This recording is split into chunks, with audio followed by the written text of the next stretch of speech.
É possível resgatar a cidadania do povo brasileiro, de que é possível a gente recuperar a harmonia entre os poderes.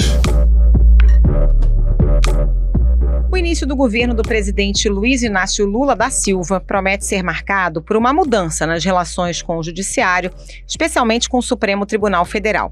Em seus primeiros movimentos, Lula e aliados sinalizaram que querem deixar no passado a tensão dos tempos de Jair Bolsonaro e atuar de uma maneira mais harmônica. Por volta das 16h, Lula chegou ao Supremo Tribunal Federal. Foi recebido pela presidente, ministra Rosa Weber. Nos bastidores, já há articulações sobre pautas caras ao novo governo, como ações que tramitam no STF e que podem causar um impacto bilionário sobre as contas públicas, além dos planos para mudar as regras de acesso às armas. Lula também discute nomes que entrarão na corte já em 2023. Dois ministros que estão para sair no próximo governo, que é Lewandowski e Rosa Weber, que vão se aposentar. Internamente, o Supremo já anunciou mudanças, como a nova regra que estabeleceu um prazo máximo de 90 dias para pedidos de vista. Segundo o levantamento recente do Globo, há cerca de 400 processos parados nessa situação. Os ministros determinaram ainda que decisões individuais urgentes devem ser submetidas imediatamente a julgamento dos demais colegas. Para entender essa nova dinâmica entre o Executivo sob Lula e o STF, o Ao Ponto conversa com a repórter Mariana Muniz, da sucursal do Globo em Brasília. Eu sou o Felipe Barini e, ao lado de Carolina Moran, te convido para o episódio desta quarta-feira. Vem com a gente!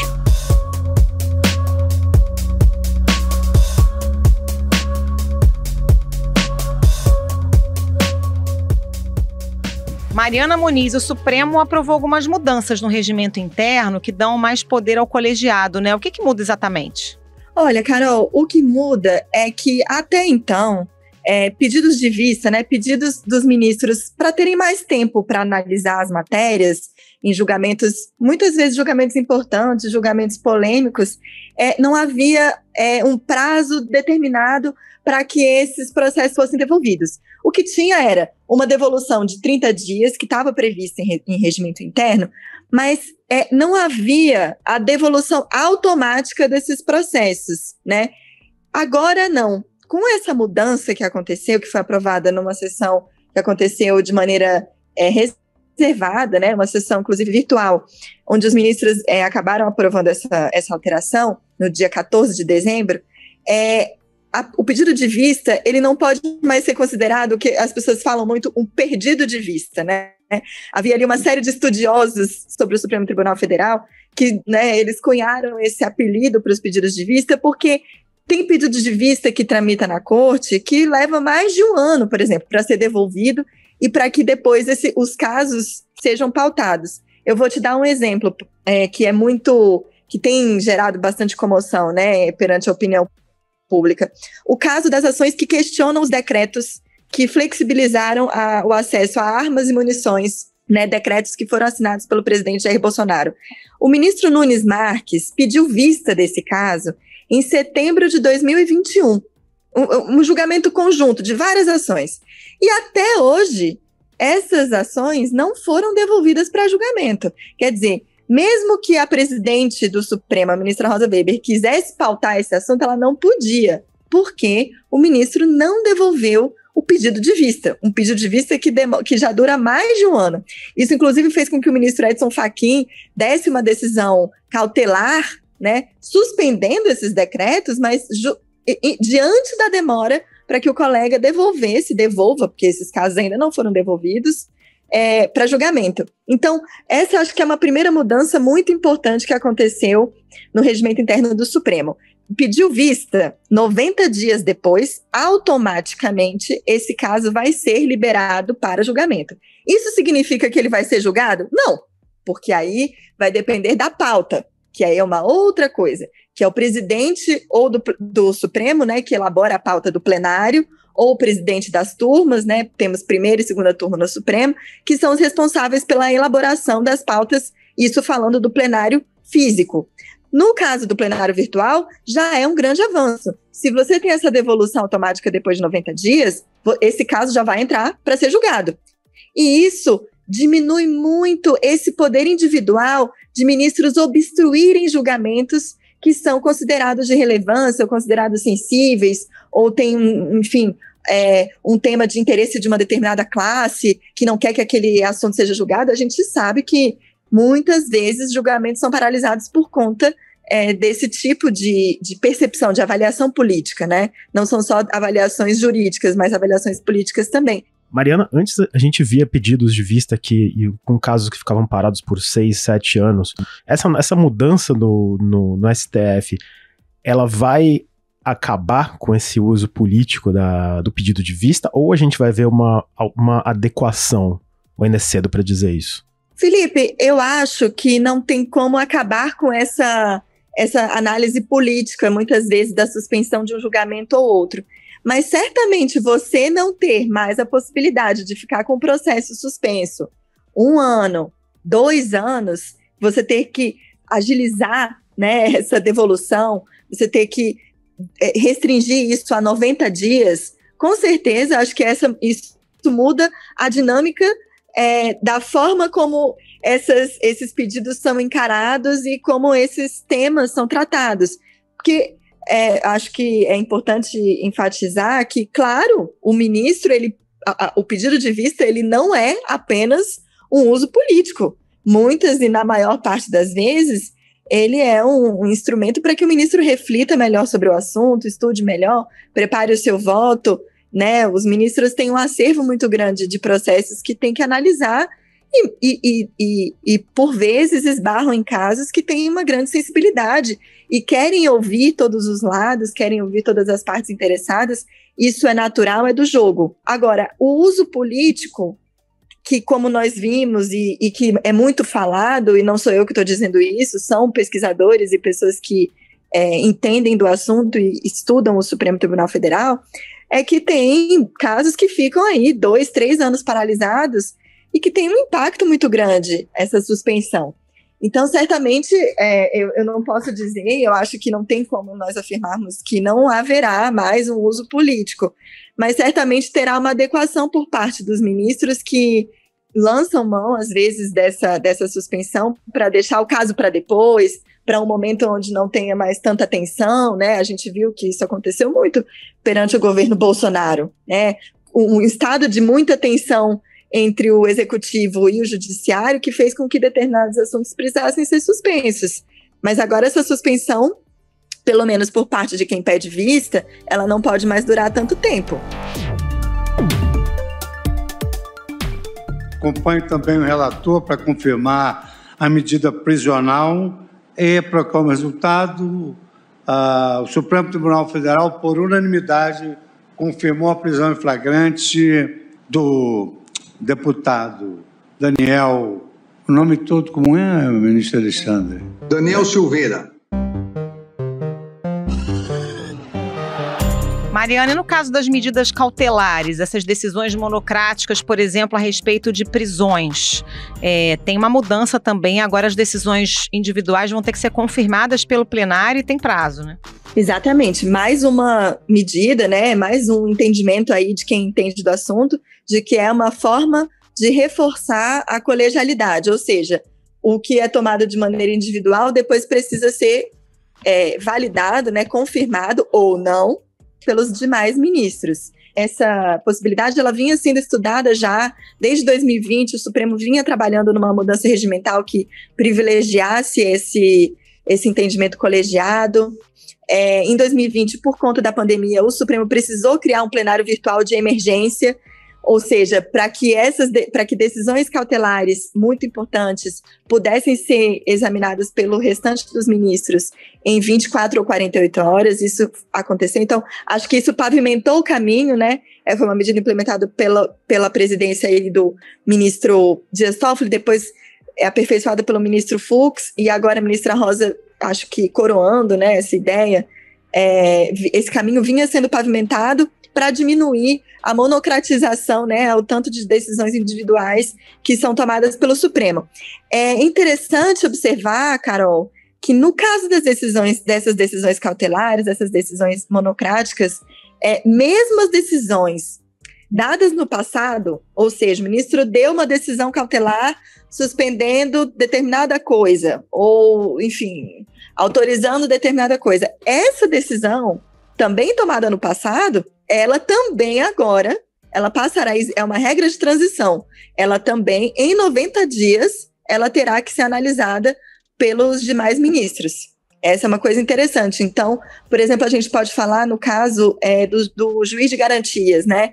Que foi uma mudança ali que veio no pacote anticrime, que foi aprovado pelo Congresso, depois acabou tendo sua implementação suspensa por uma decisão do ministro Luiz Fux, e essa foi uma decisão cautelar.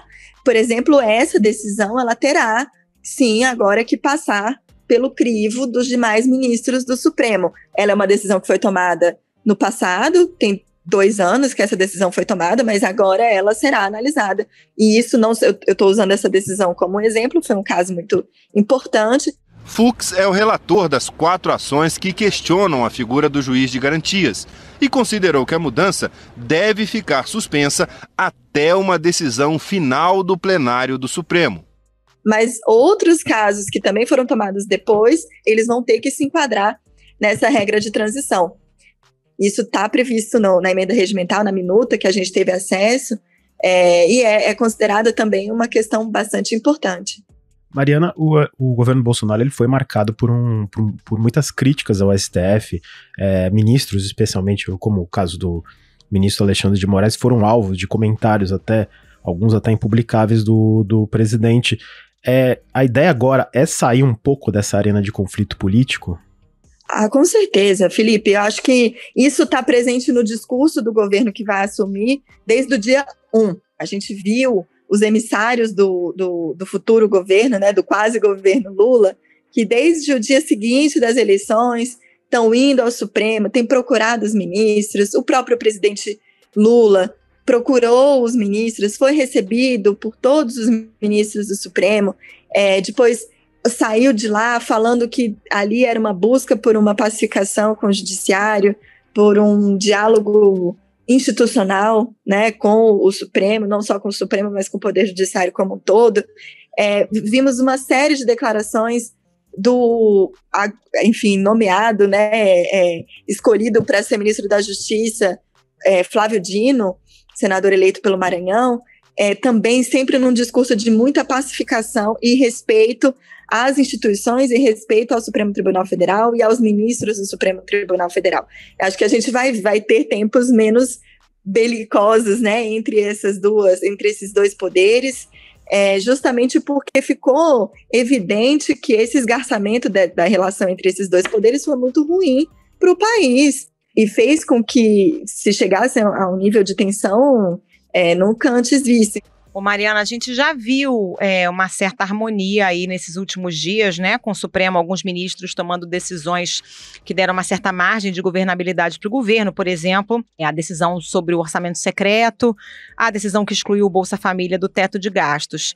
Mas vale lembrar que no passado, o próprio presidente eleito Lula já fez críticas ao Supremo Tribunal Federal, sobretudo a respeito das decisões nos processos dele na Operação Lava Jato, né? Isso aí é página virada, qual é a receita dessa articulação do novo governo com os ministros do Supremo? E, inclusive, a gente já deu uma reportagem dizendo que o futuro ministro Flávio Dino, a partir da posse, vai procurar pessoalmente cada um dos ministros do Supremo. A aposta é essa, articulação política.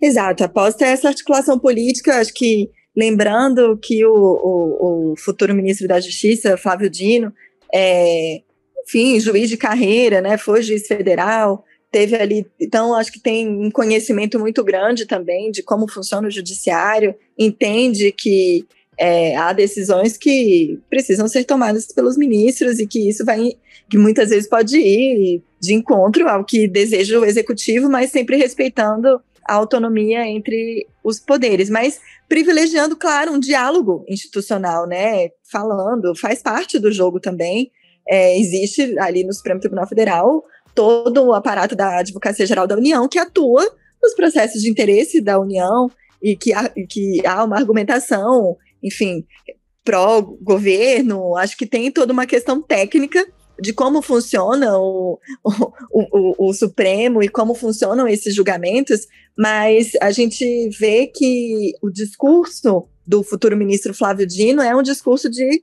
privilegiar mesmo o contato com os ministros, mas de forma bastante respeitosa, não esperando que sempre as decisões vão agradar.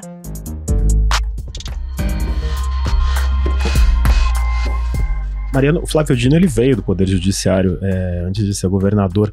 Como que a indicação dele foi recebida pelos ministros do STF?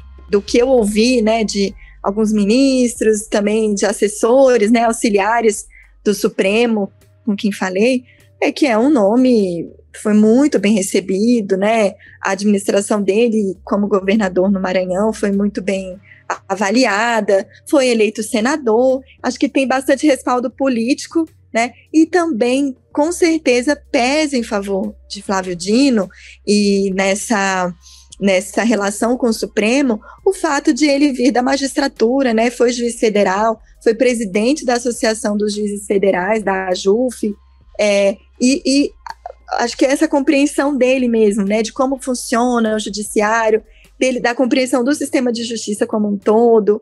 Flávio Dino, do PSB, vai assumir o Ministério da Justiça e Segurança Pública. Ele é advogado, já foi secretário-geral do Conselho Nacional de Justiça, presidente da Associação dos Juízes Federais do Brasil e presidente da Embratur. Também foi 2 vezes governador do Maranhão e se elegeu senador este ano. O que se pode esperar da atuação dos ministros indicados por Jair Bolsonaro no Supremo durante o governo Lula, né? O André Mendonça e o Nunes Marques. Deve ser uma atuação institucional? Nos bastidores, muito se comenta sobre, por exemplo, o André Mendonça, que apesar dos posicionamentos talvez mais conservadores na parte dos costumes, que ele nunca negou, e existem juízes mais conservadores e juízes mais progressistas, mas André Mendonça, por exemplo, com um perfil bastante técnico em questões constitucionais, em questões tributárias também, né? Foi advogado-geral da União, é da carreira da Advocacia Geral da União, né? Então, nos bastidores, a respeito de André Mendonça, muito se fala dessa atuação mais no meio termo, digamos assim, né? Ali não fechando, né, sempre com o governo que está entrando, né, uma atuação bastante independente em questões que não tem a ver com a pauta mais de costumes. Com relação a Nunes Marques, houve uma passagem quando o presidente Lula teve uma reunião com todos os ministros, né, assim que ele foi declarado vencedor das eleições, ele foi recebido no Supremo por todos os ministros, e quem acompanhou a reunião relatou que o ministro Nunes Marques ali pareceu bastante à vontade conversando com o presidente Lula, e assim até mencionou pautas de interesse dele, como a questão dos funcionários, dos motoristas de aplicativo, uma preocupação com questões trabalhistas, e que teve o respaldo do presidente Lula, que falou que também tinha preocupação com relação a isso.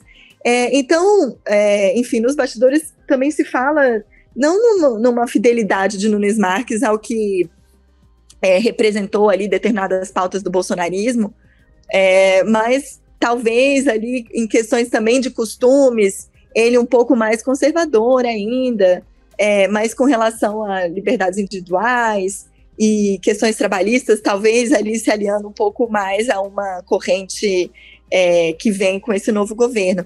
Tudo isso é especulação, a gente não pode saber como que eles vão atuar daqui para frente, porque os 2 ministros têm muitos anos de casa ainda pela frente, ambos são jovens e podem ficar até os 75 anos no Supremo. O STF tem umas ações que são bem caras ao futuro governo, que podem custar até 800 bilhões aos cofres. Que ações são essas? É importante a gente dizer que não necessariamente essas ações serão julgadas, né? Elas estão correndo no Supremo há algum tempo, mas o que a gente pode dizer com certeza é a conta, né, que elas representam. E tudo isso a gente está falando no espectro das pautas tributárias que correm no Supremo, né? Porque esses casos que estão tramitando há alguns anos no Supremo, eles não necessariamente vão implicar, é importante a gente dizer, podem custar até 800 bilhões, mas para que isso, de fato, represente um custo para o governo, é preciso que o caso seja transitado em julgado, etc. Mas, por exemplo, a gente tem uma ação que é sobre a incidência de PIS/COFINS sobre determinados impostos, né? Caso o Supremo termine de julgar essa ação do aproveitamento de créditos de PIS/COFINS, pode levar até um prejuízo de 472 bilhões. Então, assim, é uma coisa que arrepia. Então, provavelmente, o pessoal da AGU vai trabalhar bastante em torno para fazer com que esse julgamento não seja finalizado, ou, enfim, para tentar convencer os ministros da sua tese, né?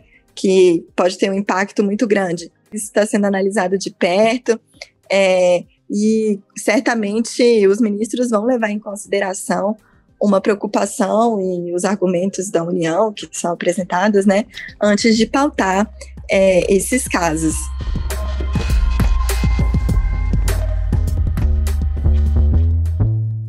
Que outros casos podem entrar na agenda do Supremo, Mariana? Casos assim, mais do campo político. Por exemplo, essa revogação dos decretos que ampliaram o acesso às armas no governo Bolsonaro, que já está sendo prometida pelo futuro governo Lula. E isso pode ser judicializado e deve estar no radar também do Supremo, né? Com certeza. É preciso que o ministro Nunes Marques libere essas ações para pauta, né, para que possam ser analisadas. E, de fato, mesmo que o novo governo revogue esses decretos, as ações elas não perdem o objeto, né? É preciso que o Supremo encerre de fato esse assunto. Então, essa é uma das questões que podem vir, sim, a ser julgadas agora em 2023. Outro caso importante que merece atenção sempre, né, é a demarcação de terras indígenas, né, o marco temporal. Esse caso também foi suspenso por um pedido de vista. A vista já foi devolvida, mas o caso não foi pautado ainda, e não foi pautado justamente porque havia uma leitura política de que não tinha clima para que esse tema fosse julgado. O presidente Jair Bolsonaro sempre criticou esse julgamento, sempre disse que uma eventual decisão favorável ao marco, enfim, contrária ao marco temporal seria favorável, ao marco temporal seria muito ruim. Bom, e há uma expectativa, então, que nesse ano, por exemplo, esse caso volte a ser analisado. E outra questão que pode também, aí também falando de uma pauta, entre aspas, de costumes, é o processo que discute a possibilidade de aborto, né, até a 12ª semana de gestação. Esse caso está nas mãos da ministra Rosa Weber, que hoje é a presidente do Supremo. Trata-se de tema jurídico delicado, sensível, altamente polêmico, enquanto envolve razões de ordem ética, moral e religiosa. Ela, quando virou presidente, ela não abriu mão desse caso, ela é a relatora. Ela vai se aposentar no ano que vem, em outubro. Então, até outubro do ano que vem, a gente pode esperar que a ministra libere esse processo para ser julgado. E aí a gente vai ter um caso de grande repercussão. É um caso de repercussão não só de costumes, sobretudo de saúde pública. Então, acho que também isso vai ser acompanhado com bastante cuidado. Mariana, aproveitando o gancho que você falou da ministra Rosa Weber, ela e o ministro Ricardo Lewandowski, eles vão deixar o STF em 2023. E Lula vai poder indicar 2 ministros logo no começo, no primeiro ano de seu mandato. O que a gente espera dessas indicações? Olha, Felipe, o que nós temos, enfim, ouvido é que essas 2 indicações, também o presidente Lula, quando foi ao Supremo, disse para os ministros que serão nomes muito técnicos, e é interessante porque são 2 ministros que foram indicados durante a administração do PT, né? O ministro Ricardo Lewandowski foi indicado pelo presidente Lula, a ministra Rosa foi indicada pelo presidente Dilma. Então, eu acho que o que se espera é que sejam nomes progressistas, né? Juízes que são progressistas, com um viés nada lavajatista, né? Ministros que sejam garantistas, né? Que priorizem as liberdades individuais. Há a expectativa, sim, de que o nome que substituirá a ministra Rosa também seja de uma mulher. E, certamente, no caso do ministro Ricardo Lewandowski, a indicação dele, né, a opinião dele, a avaliação dele vai pesar bastante.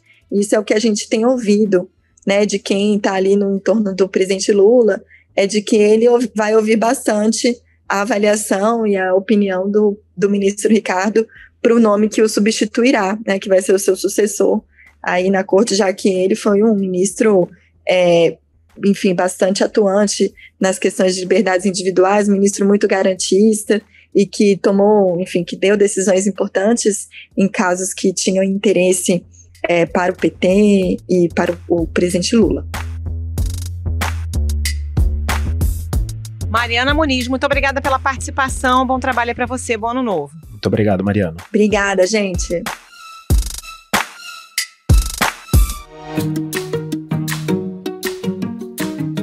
Esse foi o Ao Ponto de hoje, o podcast diário da redação do Globo. Nessa conversa a gente conta com a participação de toda a equipe do jornal, as mesmas pessoas que levam até você informação e análise de qualidade todos os dias. Quer saber mais? Assine o Globo. Acesse assineoglobo.com.br e confira todas as notícias e reportagens especiais.